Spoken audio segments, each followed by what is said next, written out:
Kalau bercandaan saya sama teman-teman, kan ada dua nih anaknya yang dituduhkan oleh Kang Ubed.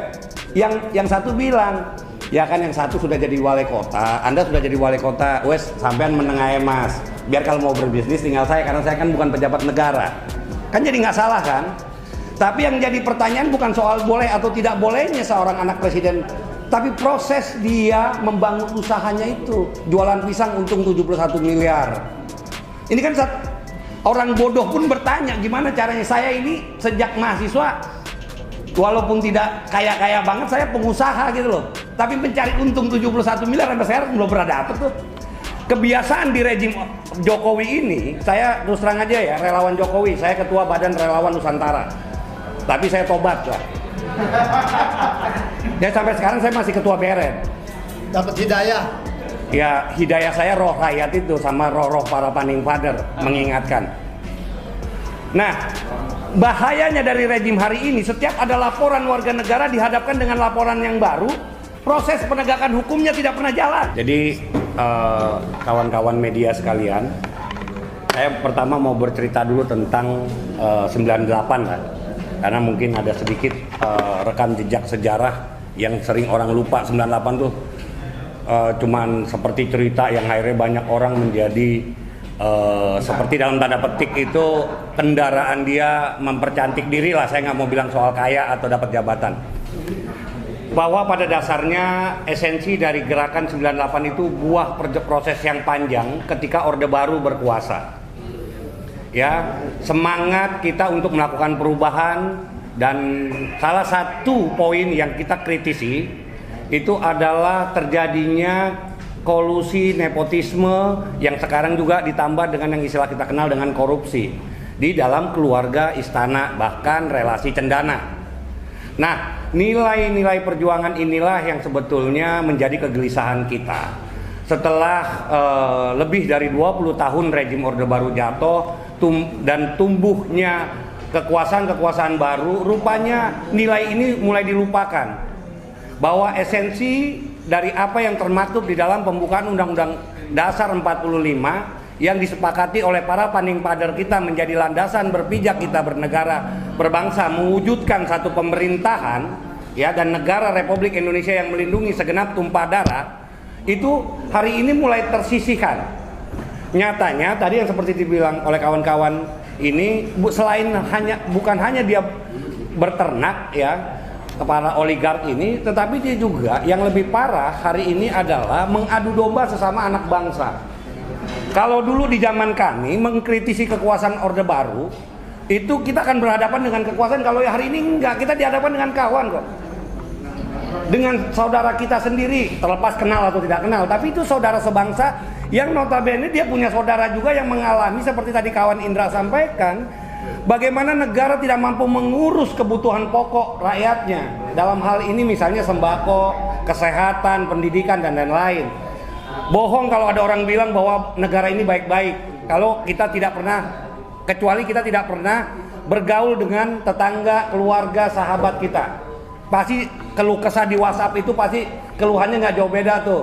Susu belum bayar, kontrakan belum bayar, listrik mau mati. Apa kan pertanyaannya begini, di tengah situasi yang begini, apakah ini yang kita maksud perjuangan 98? Kan bukan. Nyatanya juga di balik itu ada orang-orang, segelintir orang ya, itu melakukan tindakan kolusi. Data yang disampaikan oleh Kang Ubed tersebut adalah bagian dari proses akademik dia ketika dia sedang mau menulis. Dia temukan, refleksi bersama dengan kawan-kawan, kenapa tidak dilaporkan, kira-kira begitu. Kenapa harus dilaporkan? Nah ini penting. Selain tadi seperti yang disampaikan sahabat saya bahwa ada TAP MPR yang mengatur di tahun 98 tentang pemberantasan KKN dan Undang-Undang nomor 28 tahun 99. Tapi jangan lupa juga teman-teman sekalian bahwa ada Undang-Undang Tipikor, tindak pidana korupsi, yang juga melindungi bagi siapapun yang melaporkan. Dan Kang Ubed dalam hal ini harus dilindungi. Karena dia dalam rangka pencegahan terhadap tindakan korupsi, kolusi dan nepotisme itu diatur oleh Undang-Undang nomor 31 tahun 2018. Gitu. Tentang tindak pidana makar. Kalau nggak salah itu pasal 41. Di poin kelima itu sangat jelas kok. Bahkan KPK juga itu berkewajiban memberikan jawaban paling lambat 30 hari atas laporan itu. Jadi kalau hari ini ada teman-teman juga yang mengaku 98 melaporkan itu berarti dia sedang menghambat upaya besar seluruh komponen anak bangsa yang dipelopori oleh teman-teman 98 pada saat itu agar terciptanya satu pemerintahan yang adil, bersih terhadap kolusi, nepotisme dan korupsi itu sendiri. Bagi saya, kalau Kang Ubed dituduh sebagai bagian dari kaki tangan salah satu konglomerat atau tokoh-tokoh politik yang haus kekuasaan katanya, ya diuji dong. Kita punya lembaga hukum, jangan dipotong di tengah gitu. Kebiasaan di rejim Jokowi ini, saya terus terang aja ya, relawan Jokowi, saya ketua Badan Relawan Nusantara, tapi saya tobat lah. Dan sampai sekarang saya masih ketua BRN. Dapat hidayah. Ya hidayah saya roh rakyat itu sama roh para paning father mengingatkan. Nah, bahayanya dari rejim hari ini, setiap ada laporan warga negara dihadapkan dengan laporan yang baru, proses penegakan hukumnya tidak pernah jalan. Ya dikit-dikit lapor kok dikit-dikit gitu loh. Dan harusnya kan lapornya yang lebih substantif. Maka saya lihat bahwa apa yang dilakukan oleh kawan-kawan yang kontra terhadap Kang Ubedillah itu adalah kawan-kawan yang sudah tidak punya nilai dan semangat perjuangan, bahkan penegakan kebaikan, kebersihan pemerintahan di Republik Indonesia ini. Maka dasar bijaknya tadi saya katakan, hak warga negara, Kang Ubed menjalankan haknya untuk melakukan pencegahan terhadap tindakan korupsi, kolusi.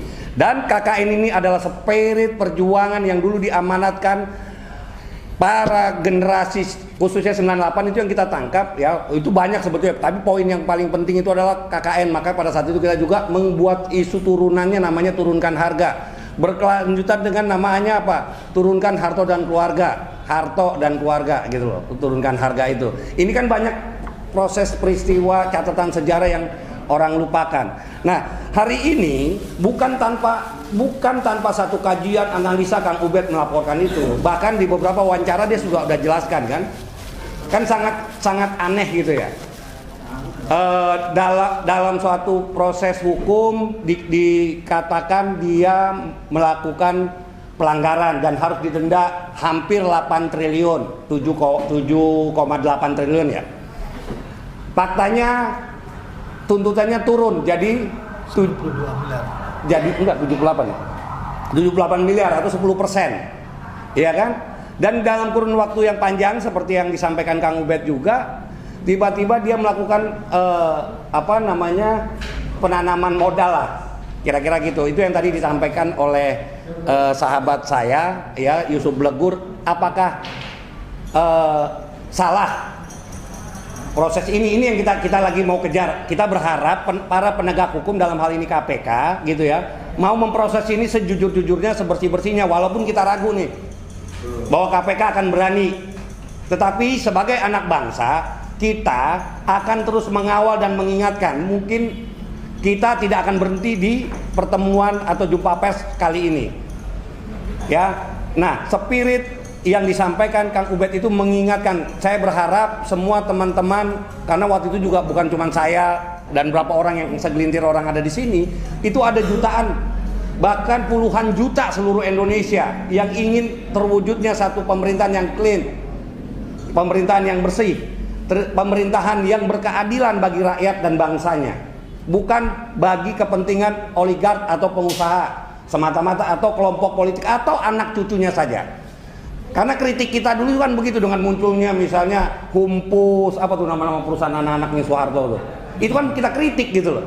Salah dia berkuasa, jadi pengusaha boleh.